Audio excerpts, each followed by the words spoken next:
सिर्फ जेएसएससी उत्पाद पुलिस की सीबीआई की जांच की मांग कर रहे हैं, हम लोग विगत 3 साल में इस सरकार में हुई तमाम वैसी एग्जाम्स जो विवाद पे रही, चाहे वो जेपीएससी का हो या जेएसएससी का हुआ हो, हम ना सीआईडी पे यकीन करते हैं, ना राज्य के तंत्र पे यकीन करते हैं। हम सिर्फ इतना ही चाहते हैं कि अन्य राज्यों की तरह जिस प्रकार से जो विवादित एग्जाम हुई है उसकी सीबीआई जांच की अनुशंसा राज्य सरकार ने की है।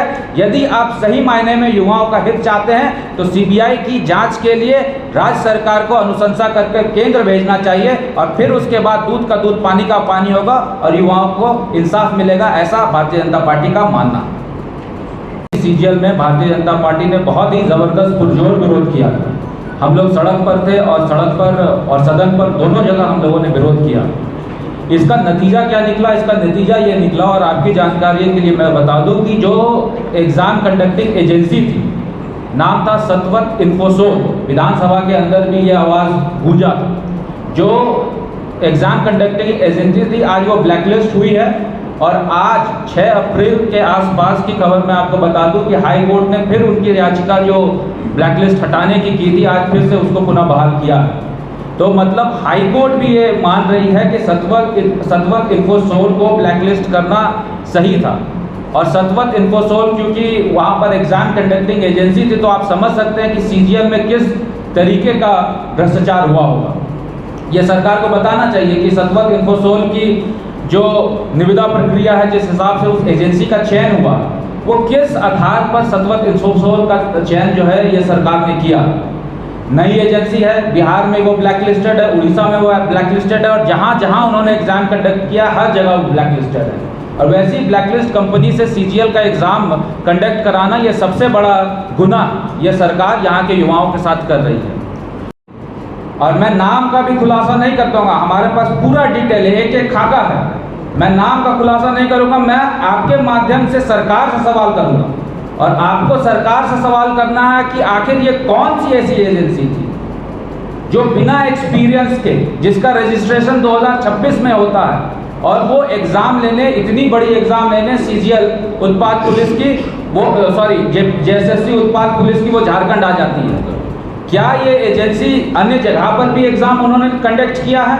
क्या वो वैसे जगह जहां इन्होंने एग्जाम कंडक्ट किया है विगत 3-4 महीनों में, कि क्या उनकी जो है संलिप्तता पेपर लीक में स्पष्ट वहां पर दिख रही है? मैं आपकी जानकारी के लिए बता दूं कि यही एजेंसी ने बिहार में बिहार शिक्षा भर्ती TRE 3 का भी एग्जाम लिया था, और EOU economical offence unit Bihar का, उन्होंने इस कंपनी को ब्लैकलिस्ट करने का रिकमेंडेशन वहाँ दिया है। और जब उस वैसी कंपनी जो ब्लैकलिस्ट करने का रिकमेंडेशन लेके एक जगह जाती है, झारखंड उसको खुले दिल से और खुले जो है रेड कारपेट बिछा के उसका इंतजार करती है कि तुम झारखंड आओ और झारखंड में यहाँ पर सीटों का बंदरबाट करो। किस थ्योरी पर और किस स्टडी के आधार पर इन्होंने पहले फिजिकल कर दिया और फिर रिटर्न किया? ये सबसे बड़ा सवाल है। बच्चों पे अननेसेसरी प्रेशर देने का काम इस सरकार ने किया है कि आप फिजिकल जब क्लियर कर गए, एक स्टेज और आपका बचा हुआ है, कुछ माल निकालिए, रिटर्न ले जाइए। ये दुकानदारी जो चल रहा है झारखंड में, ये सबसे बड़ा दुखद बात यहाँ के युवाओं के लिए।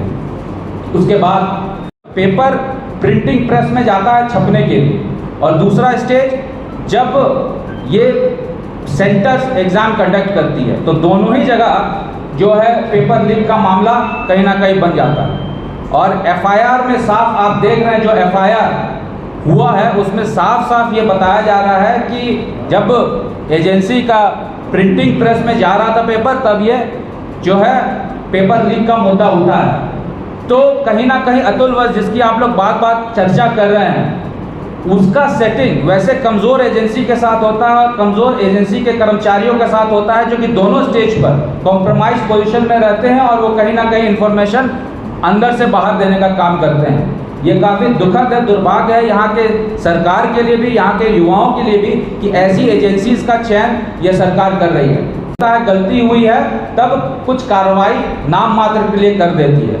आज ही जब इन बच्चों का 164 बच्चों का जो गिरफ्तारी हुई है, उन्होंने बेल पिटिशन फाइल किया है, और बेल पिटिशन में साफ साफ हाई कोर्ट ने फटकार सरकार को लगाया है, और सरकार को फटकार लगाकर सरकार से ये पूछा है कि आपकी पुलिस एजेंसी ही इन्फॉर्मेंट बन जाती है और इन्फॉर्मर बन जाती है। दोनों काम एक ही एजेंसी कैसे कर रही है?